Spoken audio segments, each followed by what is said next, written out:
Why is it like this in the USA? You don't have mega-sized cereal for mega-sized people? Large corporations don't own the entire shelf?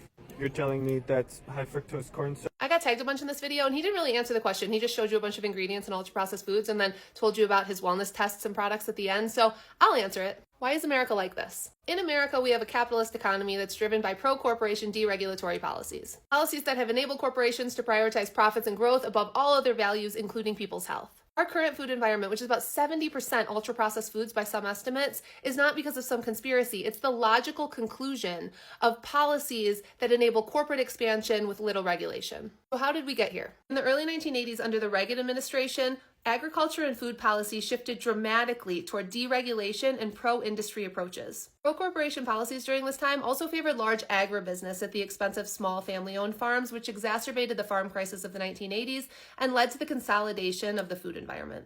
As a result, there was a loss of local food systems and a greater reliance on industrialized food production that could travel far, which really fueled the dominance of these prepackaged ultra-processed foods. Now, at the same time, the shareholder value movement was gaining momentum, which reinforced the idea that the primary responsibility of corporations was to maximize shareholder returns. For food companies, this meant that they not only had to sell food in an increasingly competitive environment where there was already too much food per person, but they also had to show growth and report that growth to Wall Street every 90 days. How do you do that? How do you continue to show profits and growth in a food environment where there's already too many calories per person available? Well, you cut costs by using the cheapest ingredients possible. You diversify the number of food products that you have, especially those that are hyperpalatable with a lot of salt, sugar, and fat, and low in other nutrients like fiber and other micronutrients. You lobby politicians to support deregulation efforts so that you can easily market to children and low-income populations without a lot of barriers. You lobby for subsidies to keep the cost of crops in your foods low.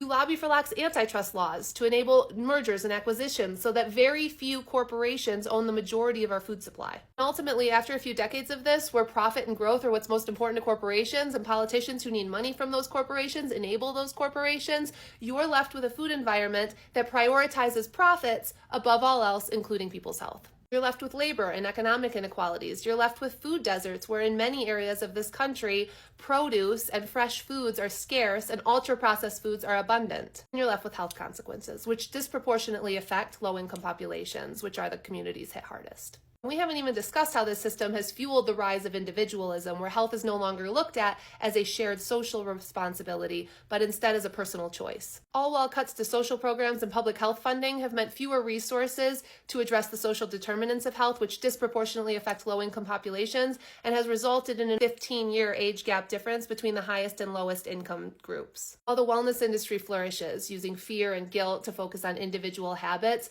while distracting from the systemic issues and policies that have led to this unhealthy food environment and our health issues in the first place. This is not some sort of conspiracy. This is the logical conclusion of our pro-corporation deregulatory policies where corporations thrive and public health suffers that started accelerating in the 1980s and continues to be strongly supported by the incoming administration.